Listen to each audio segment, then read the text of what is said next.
샨드라 와워룬투는 2001년 6월 첫째 주에 미국에 도착했습니다. 그녀에게 미국은 희망과 기회의 땅이었습니다. 세관을 통과하며 그녀는 마침내 다른 나라에 도착한 것에 대해 설레었지만 TV나 영화에서 보던 것과는 다르다는 것을 느꼈습니다. 공항 도착 구역에서 누군가 제 이름을 부르는 소리를 들었어요. 뒤를 돌아보니 한 남자가 제 사진이 붙은 팻말을 들고 있더군요. 저는 그 사진에 별로 신경 쓰지 않았습니다. 와워룬투는 회상했습니다. 인도네시아의 고용회사는 저에게 조금 노출이 있는 탱크탑을 입으라고 했어요. 제 눈에 들어온 것은 팻말을 들고 있던 그 남자였죠. 그는 친절하게 저에게 웃어주었고 그의 이름은 잔이었습니다. 저는 그가 저를 제가 일할 호텔로 데려다 줄 거라고 생각했습니다. 사실 그 호텔은 시카고에 있었지만 그녀는 1300km 떨어진 뉴욕의 JFK 공항에 도착했습니다. 제가 얼마나 순진했는지 알 수 있죠. 그때 저는 24살이었고 앞으로 무슨 일이 일어날지 전혀 알지 못했어요. 와워룬투는 말했습니다. 재무학을 전공하고 졸업한 후 그녀는 인도네시아의 국제은행에서 애널리스트와 거래 담당자로 일했습니다. 그러나 1998년에 아시아 전역의 금융위기로 인해 인도네시아 경제는 크게 흔들렸고 다음 해에는 정치적 불안정이 일어났습니다. 그 결과 와워룬투는 직장을 잃게 되었습니다. 3살 된 딸을 부양하기 위해 그녀는 해외에서 일할 수 있는 기회를 찾기 시작했습니다.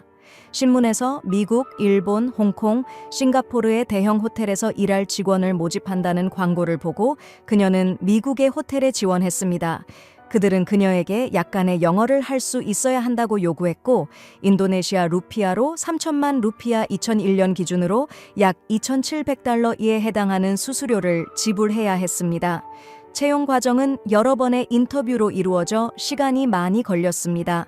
또한 그들은 와워룬투에게 모델처럼 걸어 다니고 그들에게 미소를 보여달라고 요구했습니다.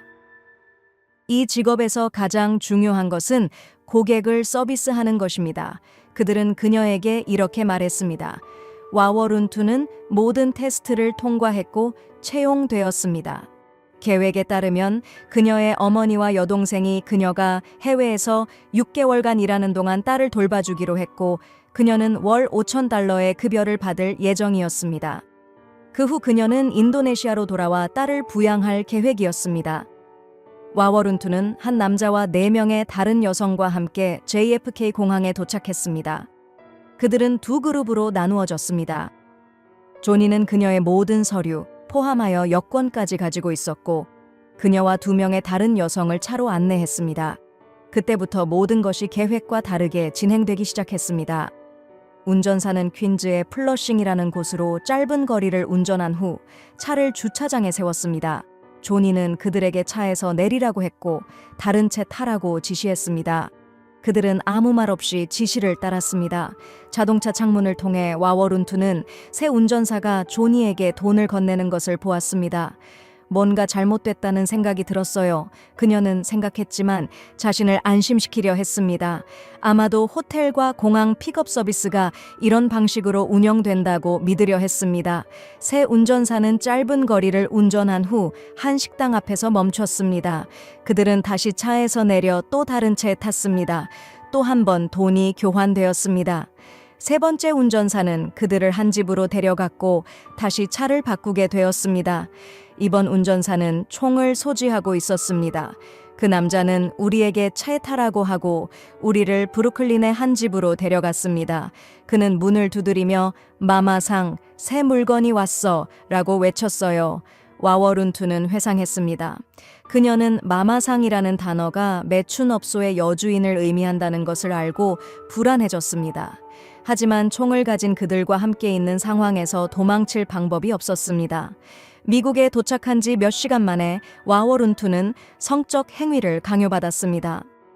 저는 너무 두려웠지만 생존 본능이 저를 지탱해 주었어요. 매춘업소에서 폭력을 목격한 후 저는 그들이 시키는 대로 해야 한다는 것을 깨달았어요. 그녀는 말했습니다. 다음 날 조니가 나타나 그들이 헤어진 후 일어난 일에 대해 사과하며 변명하기 시작했습니다.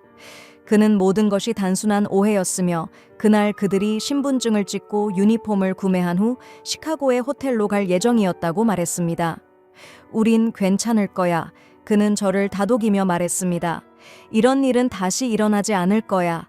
저는 그를 믿었어요. 그가 천사처럼 느껴졌어요. 끔찍한 경험을 한 후라 제가 그를 믿는 것은 당연했죠. 저는 악몽이 끝났고 시카고에서 일할 수 있을 거라고 생각했어요. 와워룬투는 생각했습니다. 한 남자가 와서 그들을 데리고 갔습니다. 사진을 찍고 유니폼을 사러 가는 것이었습니다. 하지만 그들은 노출이 심한 속옷을 파는 가게로 갔습니다. 이건 유니폼이 아니었습니다. 지금 생각해보면 참 웃기죠.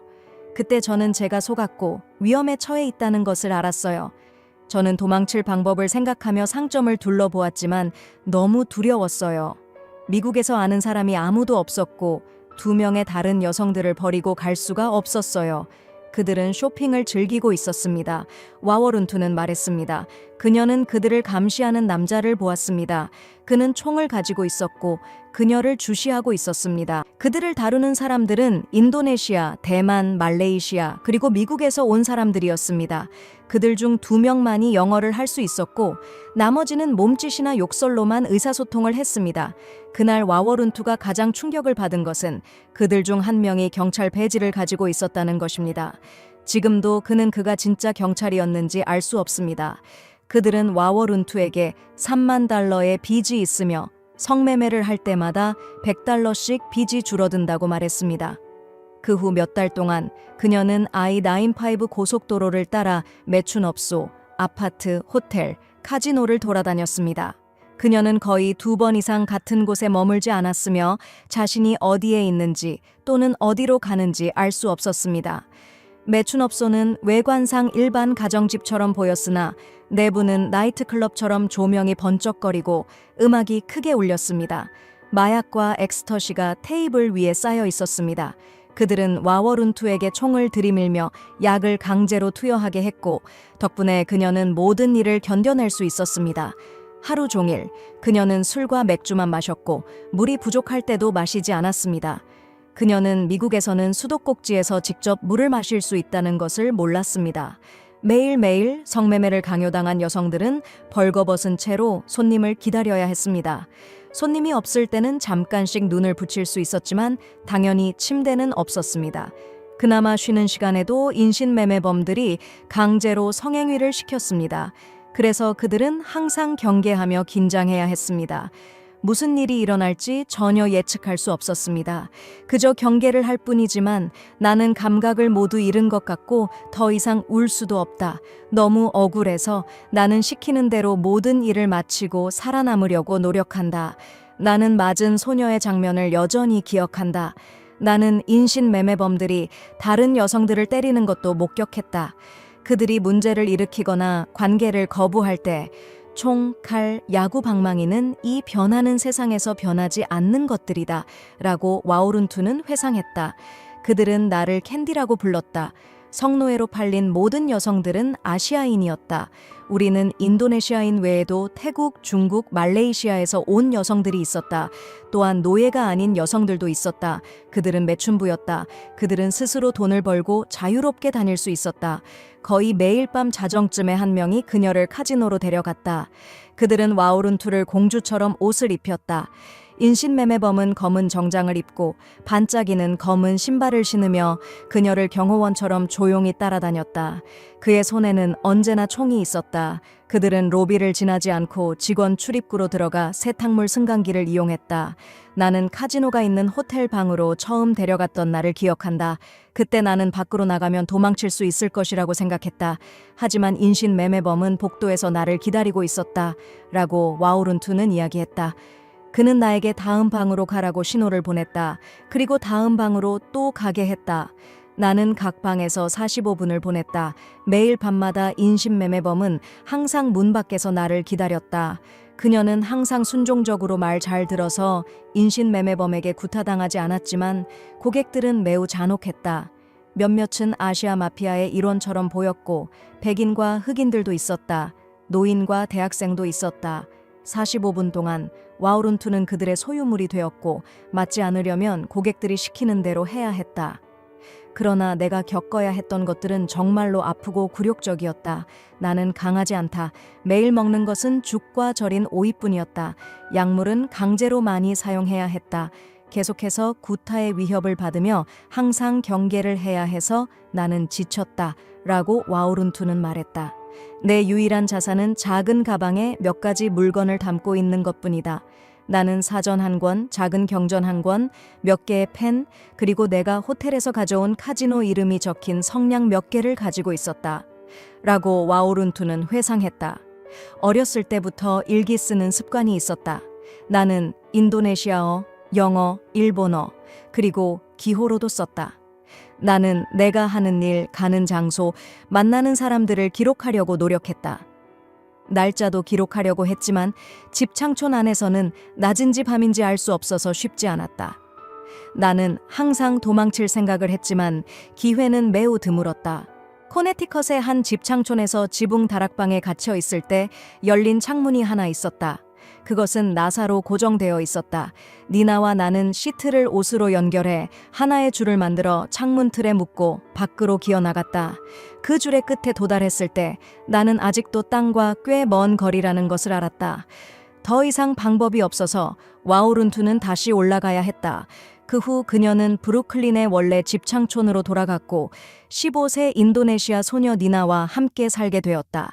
그 소녀는 매우 예쁘고 사랑스럽고 용감했다.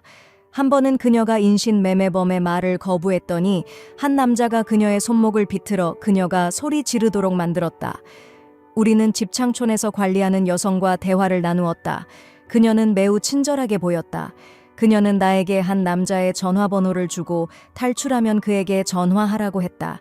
그가 나를 도와서 일자리를 찾아주고 고국으로 돌아가는 돈을 벌게 해줄 것이라고 했다. 나는 그 전화번호를 작은 종이에 적어서 숨겼다. 라고 와우룬투는 기억했다. 그녀가 3만 달러의 빚에 대해 언급했을 때 나는 소름이 끼쳤고 300명의 남자와 충분히 만날 때까지 죽을 것이라는 것을 확신했다. 와우룬투는 눈을 감고 누군가가 자신을 구해주기를 기도했다. 그 후 그녀는 욕실에 들어가 작은 창문을 보았다. 그것은 나사로 단단히 고정되어 있었다. 니나와 그녀는 물을 틀고 나사를 풀기 위해 숟가락을 사용했다. 그들은 최대한 빠르게 노력했고 창문을 넘어 뛰어내렸다. 그들은 집창촌에서 주었던 전화번호로 전화를 걸었다. 인도네시아 남자가 전화를 받았다. 그 여성의 말대로 그는 두 사람을 도와주겠다고 약속했다. 그녀와 니나는 기뻐했다. 그는 그들을 데리러 와서 두 사람을 위해 호텔 방을 예약해주고 일이 생기면 기다리라고 말했다. 그는 우리를 잘 돌봐주었고 음식을 사주고 옷도 사주었다. 하지만 몇 주 후 그는 우리에게 호텔에서 남자와 자라고 유혹했다. 우리가 거절하자 그는 조니에게 전화를 걸어 우리를 데리러 오라고 했다. 알고 보니 그는 또한 인신매매범이었다. 그들은 모두 한패였다. 라고 와우룬투는 기억했다. 그러나 그때 그녀는 운이 좋았다. 샨드라의 인신매매범으로부터 도망치는 여정을 다룬 이야기는 다음 방송에서 계속됩니다. 지금은 프로그램의 시간이 모두 끝났습니다. 관심 가져주셔서 감사합니다. 안녕히 계세요. 다음에 또 뵙겠습니다.